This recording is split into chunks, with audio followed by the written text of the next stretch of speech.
Hey, welcome back. Another day, another vlog, another week. We're back Monday. Hope you all had a fantastic weekend, safe and sound, and not too hungover. If you've had a few catch-ups, if you've had that opportunity, one of the lucky ones. For all us suckers working away, well, hopefully not too long before we get home Wednesday for me, so that'll be good. Yeah. If you haven't had a chance to go and check out the new video, that should be in one of the playlists, or make sure you subscribe and hit that down below. That'll make sure you always get the updates. Point Peron was the adventure, last photo adventure, and was a really nice spot.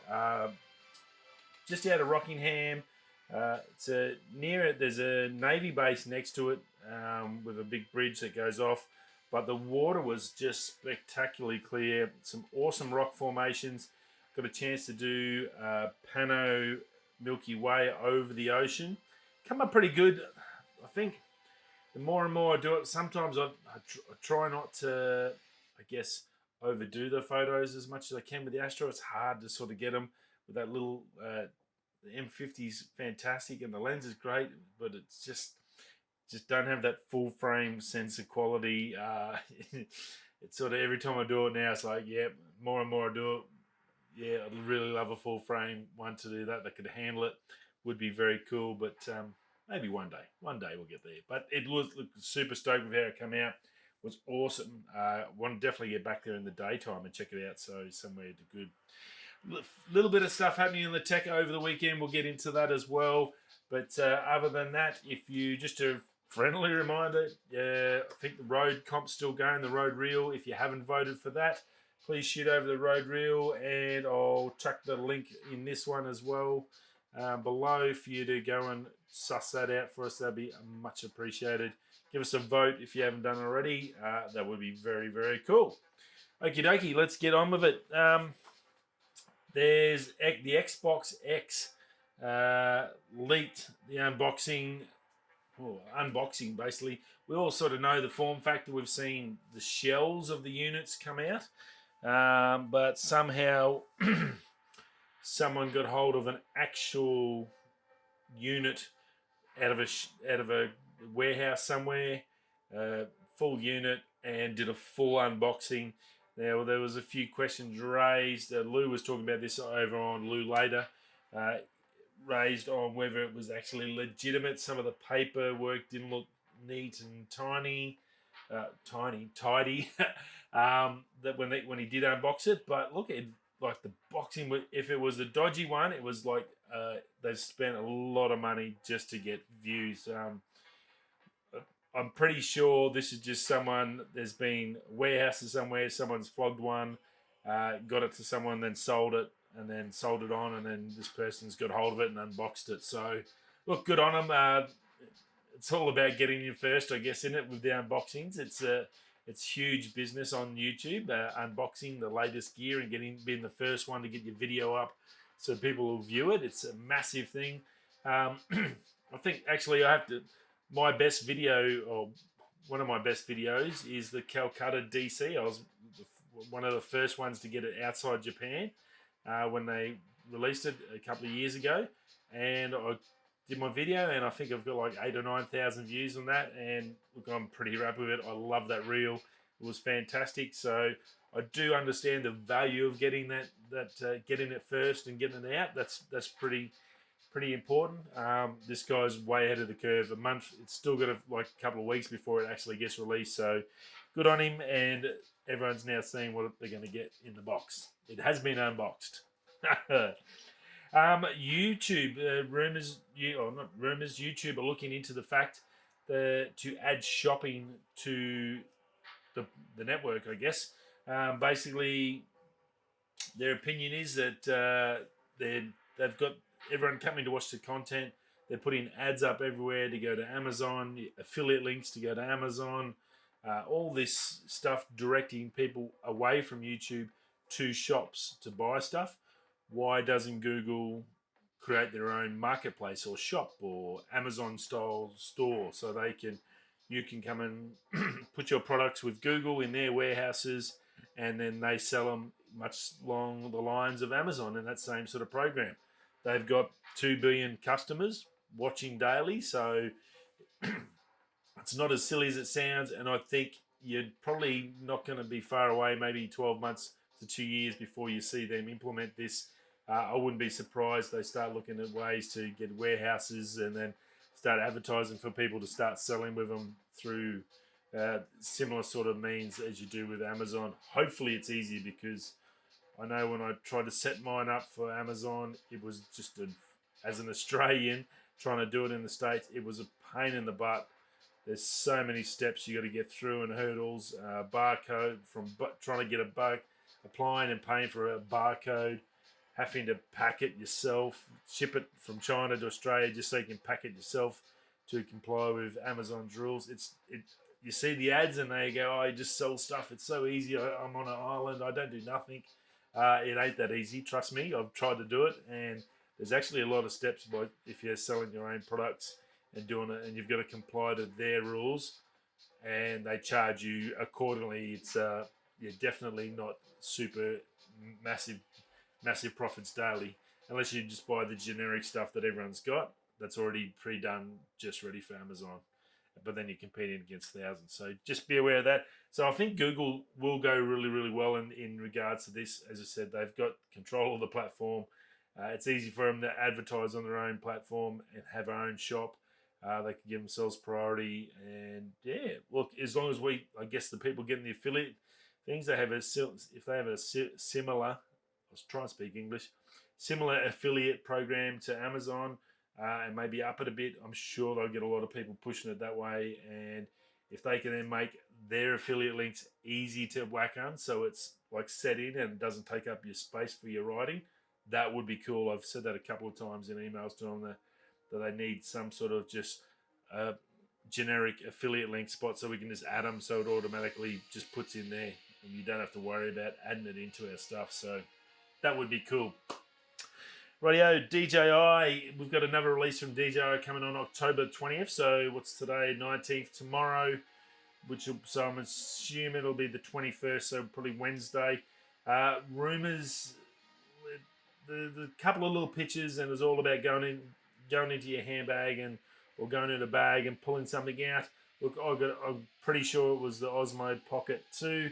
And then last night there were some photos come out of leaked photos of the new Osmo Pocket 2. So, yeah, I'm pretty much, I reckon, 99% confident that on the 20th, which should be the 21st for us here in Australia, that we'll see a brand new Osmo Pocket 2 released over on DJI. Now, if you'll get it on their website, it should be on their YouTube channel for the release. So, yeah, just keep an eye out for that one. But, look, that's been pretty popular. It's a pretty small item. It's got the gimbal. It shoots 4K. You can get filters for it and all that sort of stuff. Sound's not the best out of it. Some things are good, some things are bad. I've sort of heard good and bad things about it.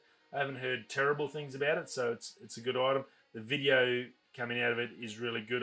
There's a lot of the photography guys use the Osmos, so the images coming out is fantastic. So you can't knock the image.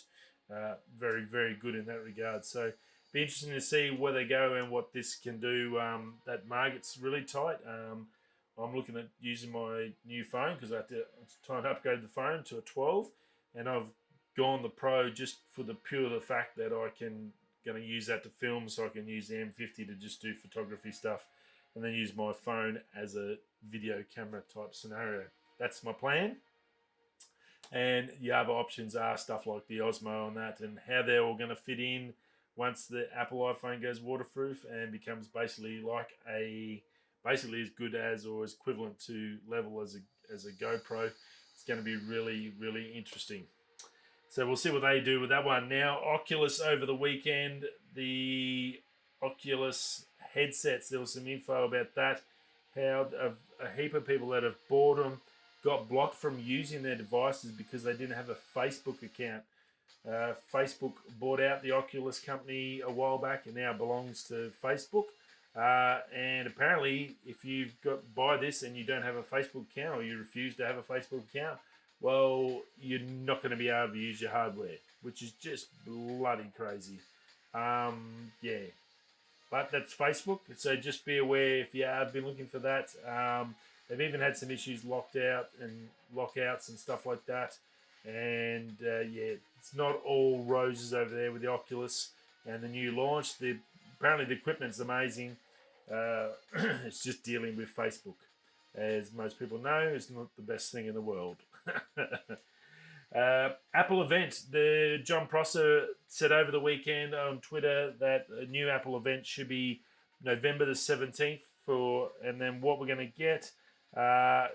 He's not 100% sure. He believes though that March 16th next year, 2021, the AirPods, the Air ones, the over-ear ones, that's when we're going to see them. So that's not going to come till March 16th release. But we're going to have something in November the 17th. Terrible day today. So yeah, I'm assuming it's going to be possibly the AirTags. You've still got a MacBook that they've rumoured around with the first arm.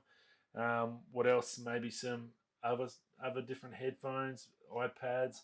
Who knows what this next one in November is going to be. Be very interesting to see. But not far away, another month, another release.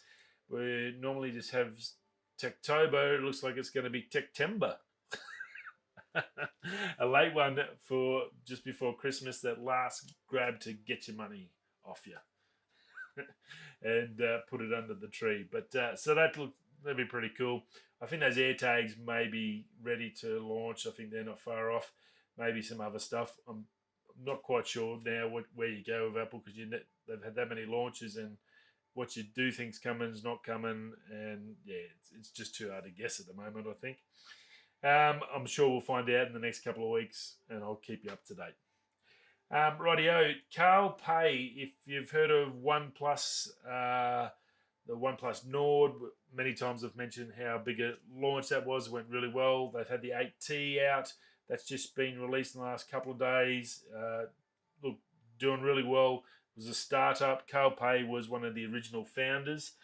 He was, I guess, like the front person, your Steve Jobs type person. He was the one that released the Nord. He was in all the media. He did all the interviews and stuff with the guys. Was on Unbox Therapy, I think, from memory, the video. They talked about it, bits and pieces.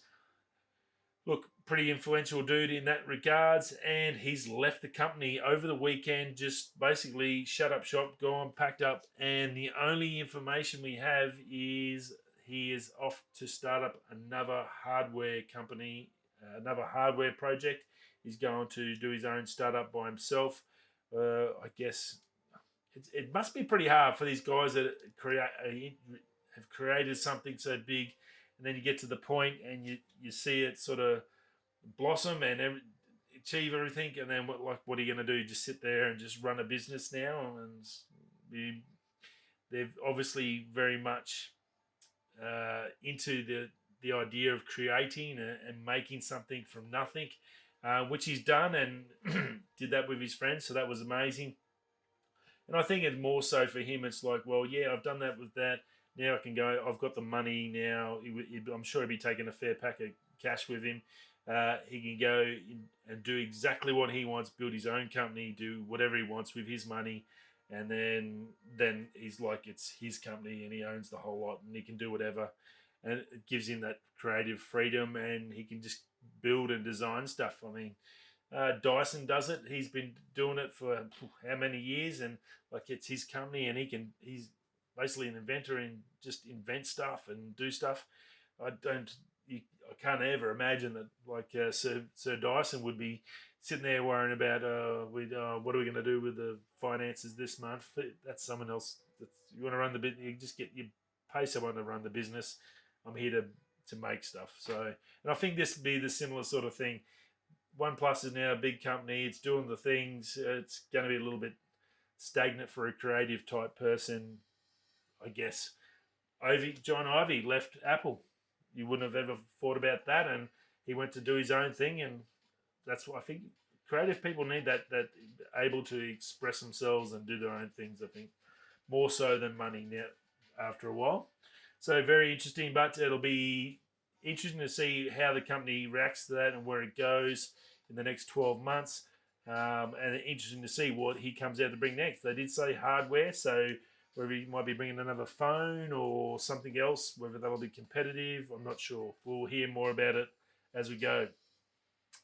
Razer has released a new gaming chair, and it's called the Isker. I think that's some sort of, I'm not sure what that is, but it's a fully modular lumbar support. So where most of your gaming chairs sort of have a cushion or an inflatable thing in the actual back design, this has got a sort of curved shape, and you can adjust that like pretty much not infinitely, but it's got a lot of adjustment in there, and it gives you massive amounts of lumbar support. If you're sitting down for a while, nothing worse. Your back and hunching, especially if you're gaming, you really want to try and keep straight. There's been a heap of chairs come out this year. There's a Herman Miller one that come out. I think the one the boys at Unbox Therapy did, where the bottom seat actually pivots, so it forces you to sit up straight. You can't sort of slouch because then you'll sort of fall off it. So that was an interesting one. I think Lou from Unbox Therapy is still using that one. He thinks that's fairly handy. So there's a lot of different options out there. Definitely getting good lumbar support is important if you really have to sit down all day. I can't do it. I've got a stand-up desk, and I need to do that just to give my back a rest, because you just end up going like that or back, and it's not much fun for the poor old body. Rightio. Now there's new camera, or fairly new, coming out. It's not cheap, definitely not cheap, but I thought it was really, really interesting. It had some fantastic features.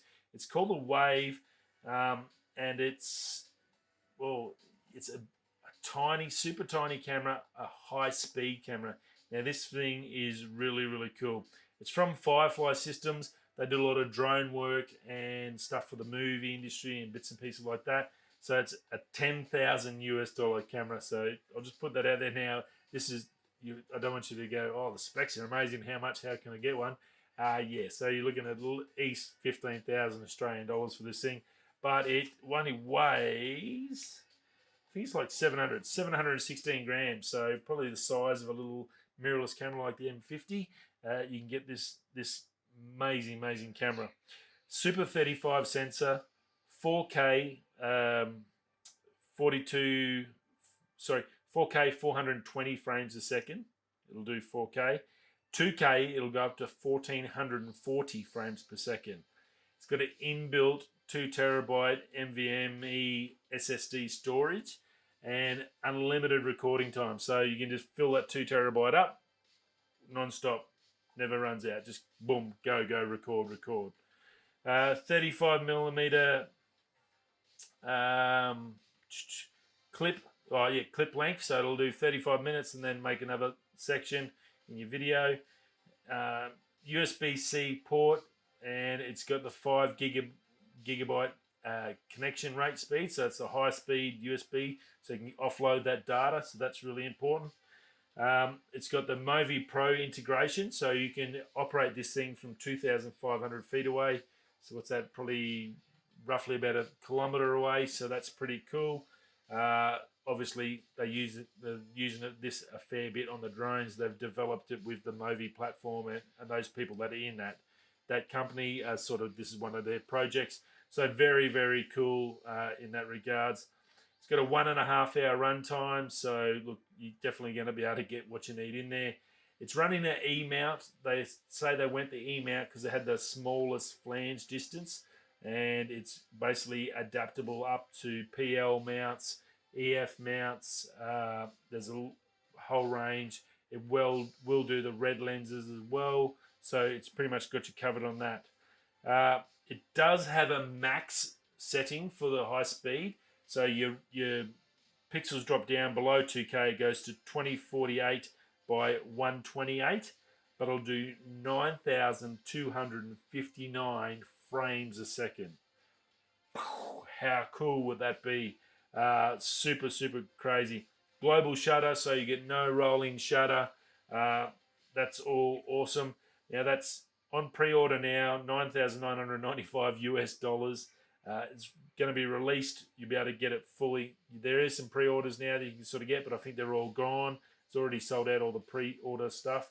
But March, it should come back on sale, 2021, if you're looking to whack one in your golf cart. Now, go watch the videos of it. You can just search on YouTube. They've got their own channel, Firefly. This little beast is on there. It is tiny. It looks a lot like the Sigma FP camera, that sort of form factor. And look, it's got mounting points around the outside, so you can put all your stuff on for your videos and gimbals and bits and pieces. They show heaps of stuff, like from drone blades. You can see the vibration in the motor when it's spinning. That's it's just magic. Super, super high quality bit of kit. If you're into slow-mo fun and action and you've got a spare 15 grand Australian, well then chuck your name down and get one of these and drop it past my house and we'll do some fun stuff. I could think of a heap of stuff you could do with that sort of slow-mo, with that sort of quality. So I thought it was really cool, and I thought I'd chuck it in there. Definitely probably right out of the price range for most people watching, but it's always interesting to see what technology is out there, because in, say, 5 years, that might be down in our little camera. You never know, or your mobile phone. The Fujis do 240 frames a second now, so like that's pretty insane at 240 frames. You imagine like 4K at 420 frames. That's pretty darn cool. And that's the thing that grabbed me in. I went, wow, that's awesome. Even 2K at 1440, that's pretty awesome. And last but not least, Beats have quietly done a bit of a release out here. There's a few rumours going around, and the boys at Lulato were talking about it. Shout out to them. They get some great info. They've got some good connections. That this Beats may end up possibly becoming like the bargain Apple stereo equipment. It's gone from like the biggest brand in the world to, well, it's playing second fiddle to Apple's own headphone system. So they're saying it's going to be a little bit cheaper, and this little item might be a thing. So we've got the Beats Flex is due out on October 25th, so next week. And I'm thinking I like it. If it's anything, if it's got like Beats normal bass stuff in there, this is going to be a massive seller. Now, it's not a traditional AirPod straight in your ears. It's got the wrap round, and that's what I use anyway. I've got a little monster here. It cost me $50. Well, that's what this costs. And that monster's the best you can get, and that was awesome for $50. And that was Australian. I got on eBay, and it's a bargain. Well, Beats Flex, $50 American, on sale 25th. It's got the W1 chip in it from the Apple AirPods Pros. So it's connection issues and all that sort of stuff. No dramas at all. You've got the best tech ever running it. 12 hours charge, magnetic play, pause button, and look, it's going to be, I think you're pretty hard to beat. $50 for wireless headphones. It does have the string around the back, but I actually, probably a little bit old school in that regards. I don't mind that, because at least then, you know, if one falls out, it's not going to fall on the ground or get stood on or whatever. You can just hang them there when you're talking, all that sort of stuff. So go check that out. Beats Flex, October 25th. Already sort of up. You can read a little bit of info on them, but yeah, definitely a little sly one slipped in there. Apple's doing something here with the headphones. There's things happening in that zone in their company. Very interesting. Rightio, that's it. Monday, done and dusted. Well, everyone in the States should be ramping up and offloading tomorrow, so we'll get a heap more stuff tonight. Talk tomorrow before we get ready to go home. Rightio, whether you're coming this way, that way, I'll see you tomorrow. Have a great night, day. Peace.